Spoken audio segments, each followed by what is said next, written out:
Next ITN with the world news, that's followed by the latest Thames area news, and then there's more drama with the young doctors on Thames. Surprisingly, all this won't provide you with the fibre you need each day. In fact, you'd have to eat twice as much. Or you could simply add a bowl of Kellogg's All Bran. Kellogg's All Bran, a great fibre provider. What could be better value than Pampers? A Pampers Value Pack. You get all that Pampers dryness and you save money. It's here, new Ultra Lenore. Ultra concentrated for ultra softness. Wow, all that softness in a little bottle. And it softens as many loads as this big one. You only need a tiny capful, because Ultra Lenore penetrates deeper into the wash for a new kind of softness, ultra softness. Now you can get the ultra softness from a little bottle. So much softness, so little Ultra Lenore. Good things do come in small packages. On Thames tomorrow at 8, Des O'Connor's in Hollywood, where he's joined by Naked Gun's Leslie Nielsen. He's the kind of person I think who would do anything for a laugh. From Beverly Hills 90210, Luke Perry, actress Terry Garr, and Hollywood musical legend Donald O'Connor, still tapping after all these years. And there's music from Kathy Dennis and chart-topping Whitney Houston. A great lineup for Des tomorrow at 8 on Thames.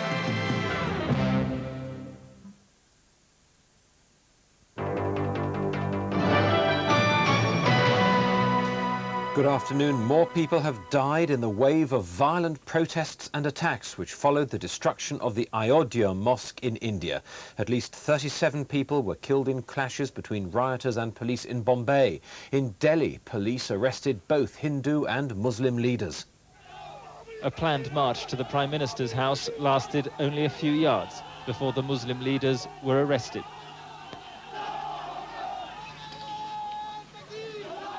As they were led away, the police were clearly nervous, recalling the threat of sniper fire from rooftops in previous communal clashes.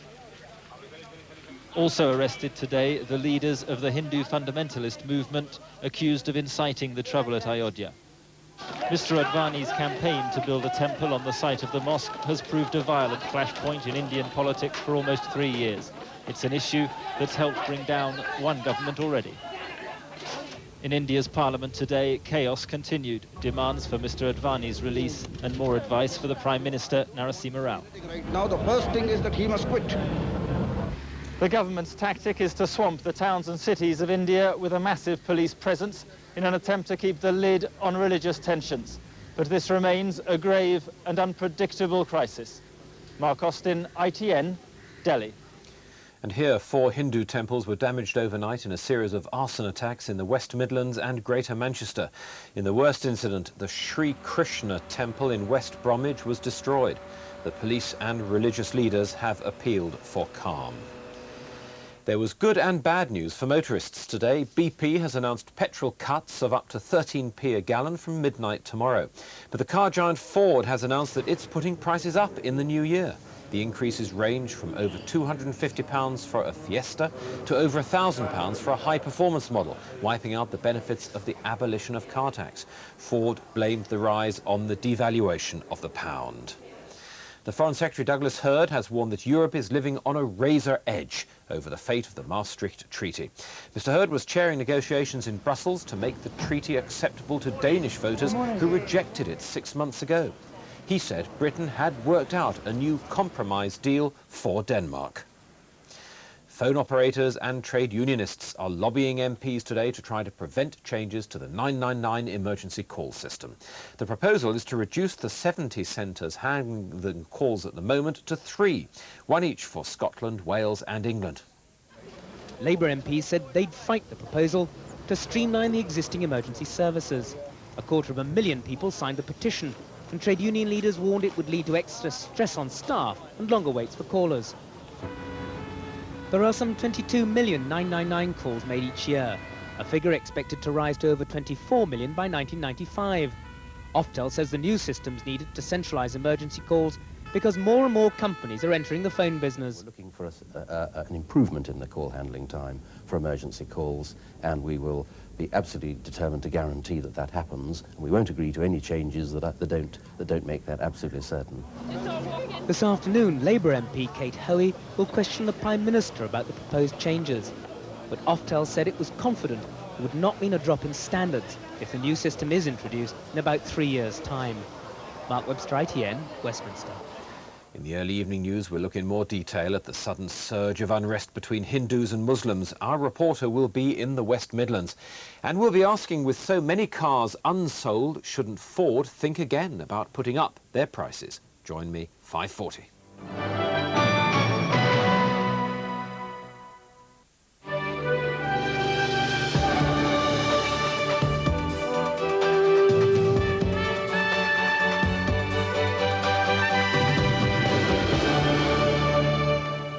As you may have heard on ITN, London's emergency workers have joined politicians and trade unionists in a lobby of Parliament against proposed changes to the 999 telephone service.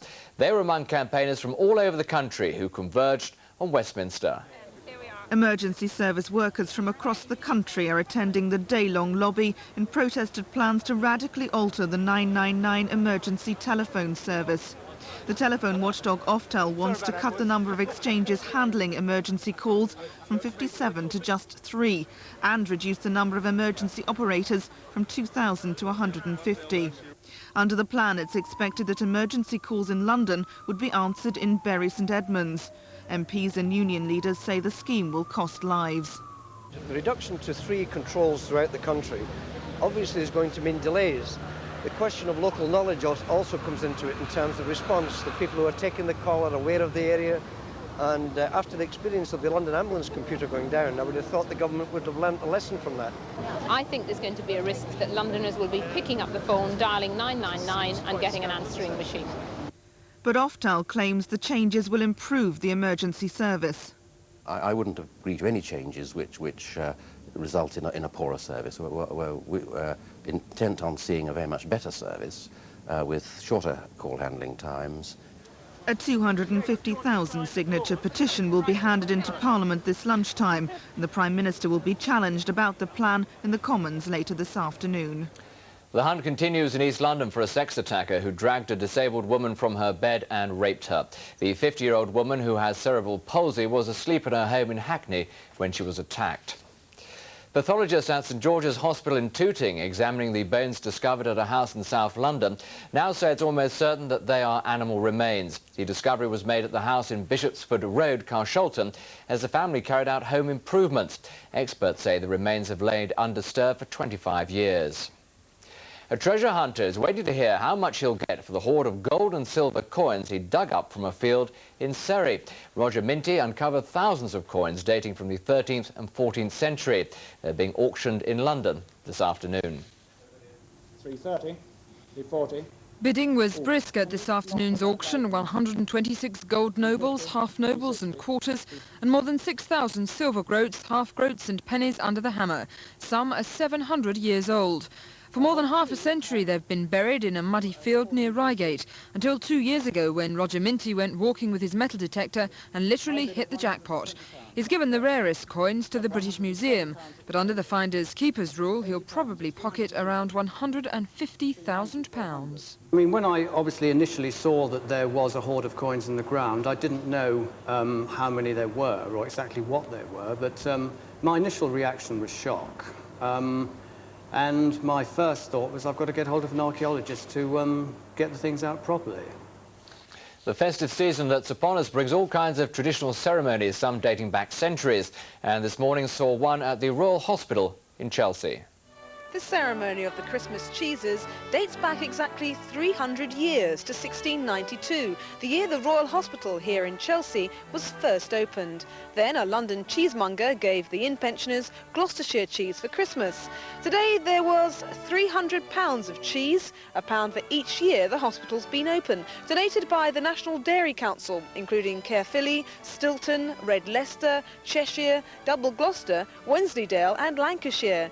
The cheese was first blessed by the chaplain. Then 91-year-old John Christopher, formerly of the Royal Army Service Corps, did the honours by cutting one of the cheeses in the Great Hall.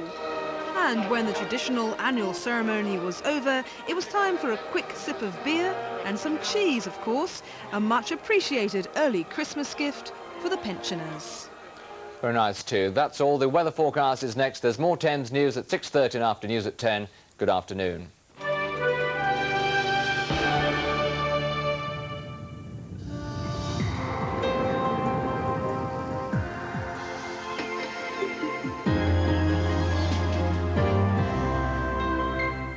This afternoon will stay dry but cloudy. The high 8 degrees Celsius, 46 degrees Fahrenheit. Tonight mostly dry, some drizzle. It will also turn misty and there may be some fog. Temperatures will fall to 3 Celsius, 37 Fahrenheit.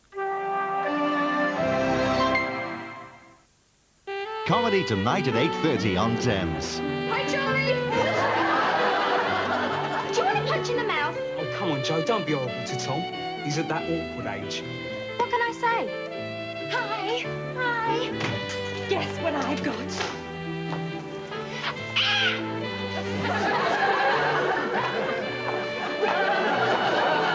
A case of the upper hand or a serious nervous condition. Tonight at 8:30.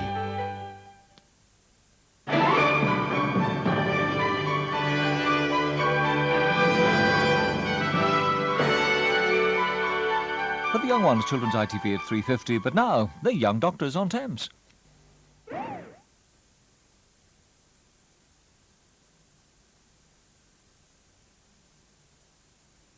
Je t'aime. Je t'aime. Je veux t'aimer pour toujours. Être embrassé.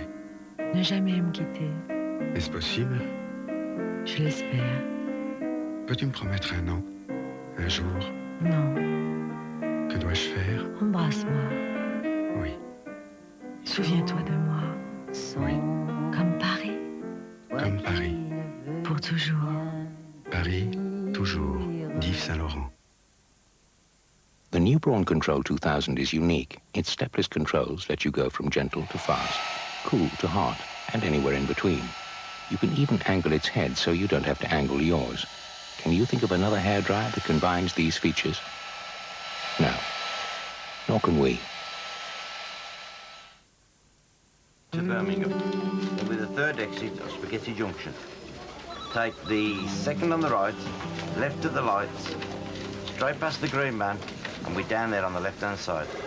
Okay then, see you Monday. The third exit of Spaghetti Junction. Past the green man, left, right.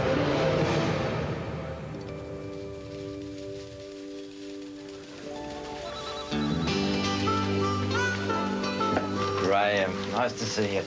Take a seat. Before we start, can you tell me where the loo is? Yeah, get through the door, second on the left, past the drinks machine. I'll tell you what, I'll show you.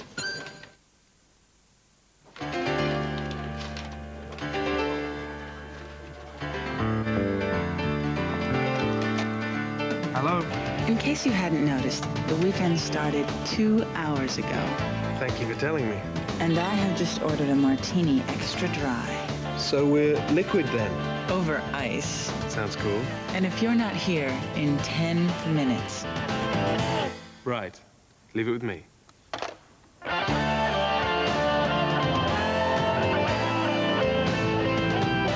Martini. It's going to be an extra dry weekend. Oh, my feet. Standing room only. The new foot spa from Clairol. Relax and sink your feet into the soothing warm water and let the gentle massage ease away the pressures of the day. Foot spa from Clairol. It'll make you smile from head to toe.